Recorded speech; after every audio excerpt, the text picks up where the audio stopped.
സാറേ, sir wheel ചെയറിൽ ഇരിക്കാൻ പറഞ്ഞത് എന്തുകൊണ്ടാണെന്ന് സാറിനിപ്പോൾ മനസ്സിലായല്ലോ. സാർ ഇങ്ങനെ ഏത് നേരവും ഫ്രീ ആയിട്ട് ഇറങ്ങി നടക്കരുത്. ഇതൊക്കെ രഹസ്യമായിട്ട് വെക്കുകയാണെങ്കിൽ. അതിപ്പോ ഞങ്ങൾ പറഞ്ഞുകൊണ്ടിരിക്കുകയായിരുന്നു. അവനെ മേഘം പറഞ്ഞു വിട്ടാണോ? അതിന് ചോദിക്കേണ്ട കാര്യമൊന്നുമില്ല. വേറൊരുത്തൻ തളർന്നു കിടക്കുന്നില്ലേ, അവന് കൂട്ടിരിക്കുന്നവനാ വന്നത്. അവന്റെ നടുവ് പോയല്ലേ? നട്ടെല്ലാം ഒടിഞ്ഞു കാണും. സാറ് നേരത്തെ ഇരുന്നതുപോലെ വീൽ ചെയറിൽ ഇരുത്താനായിരുന്നു പ്ലാൻ. പിന്നെ പോട്ടേന്ന് കരുതി. ഏന്തി വലിഞ്ഞ് ഹോസ്പിറ്റലിൽ എത്തിയാലും കുറച്ച് ദിവസം അവന് പ്ലാസ്റ്റർ ഇടേണ്ടി വരും. മറ്റവന്റെ കൂടെ ഇവനും അനങ്ങാതെ കിടക്കേണ്ടി വരും. ഇതിനിടയിൽ കണ്ടിട്ട് നടക്കുന്നതെങ്ങാനും അവൻ കണ്ടു കാണോ? അതിനുള്ള ചാൻസ് ഇല്ല. അവൻ നോക്കിയത് ബെഡ്റൂമിന്റെ ജനാലയിലൂടെ അകത്തേക്കാ. അവിടെ നിന്നാ ഇതിനകത്ത് നടക്കുന്ന സംഭവങ്ങള് കാണാൻ പറ്റില്ലല്ലോ. പിന്നെ ഞങ്ങൾ വന്നപ്പോ തന്നെ സാറിനെ വീൽ ചെയറിൽ ഇരുത്തിയല്ലോ. എന്നാലും മേഘൻ ഇപ്പോഴും ഞങ്ങളുടെ പുറകെ ആളെ വിടുകയാണല്ലോ. അവൻ കണ്ട കാഴ്ച അവന്റെ മനസ്സിൽ കിടക്കുക. അതൊരു സ്വപ്നമാണോ അല്ലയോന്ന് അവനിപ്പോഴും നിശ്ചയമില്ല.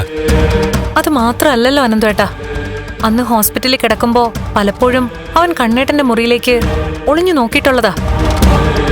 ആ സമയത്ത് ഇടത് കാൽവിരൽ അനങ്ങുന്നത് അവൻ കണ്ടിട്ടുണ്ടെന്നാ തോന്നുന്നേ. മഹി, നിങ്ങളുടെ ജീവിതത്തിലെ ഏറ്റവും നിർണായകമായ മുഹൂർത്തത്തിലൂടെയാണ് നിങ്ങളിപ്പോ പോയിക്കൊണ്ടിരിക്കുന്നത്. ഈ സമയത്ത് എല്ലാം നിസ്സാരായി കാണരുത്. 7ാം മാസത്തിൽ നിന്നോട് പറഞ്ഞല്ലോ ഇയാളെ വിളിച്ചോണ്ട് ഇങ്ങോട്ട് പോന്നോളെ.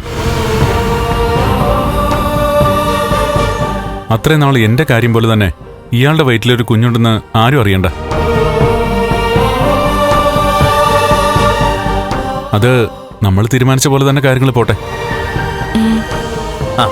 അപ്പോഴേ എന്നാ പിന്നെ കേക്ക് മുറിക്കാം.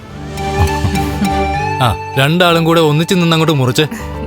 ഇതൊക്കെ ജീവിതത്തിൽ എന്നും നടക്കുന്ന സംഭവങ്ങളല്ല. എല്ലാം ഒന്ന് പകർത്തട്ടെ. ഇനി ധൈര്യമായിട്ട് സാറൊന്ന് എഴുന്നേറ്റ് വന്നേ. വാ വാ.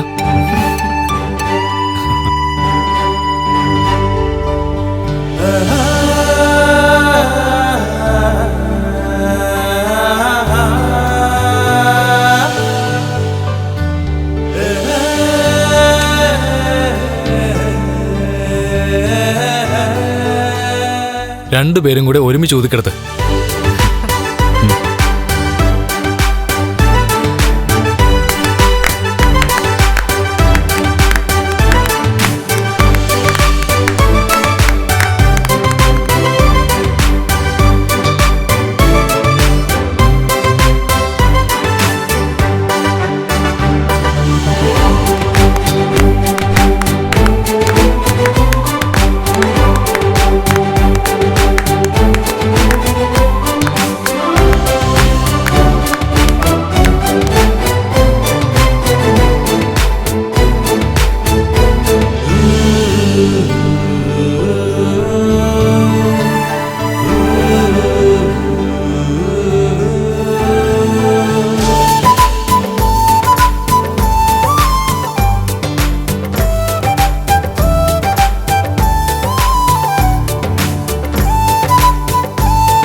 ആയുരാരോഗ്യ സൗഖ്യത്തോടെ എന്റെ കണ്ണന് മഹാലക്ഷ്മി ഒരുപാട് വർഷം ജീവിക്കട്ടെ.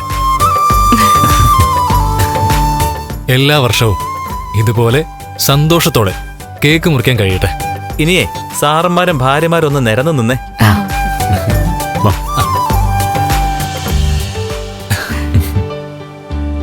ഓക്കെ.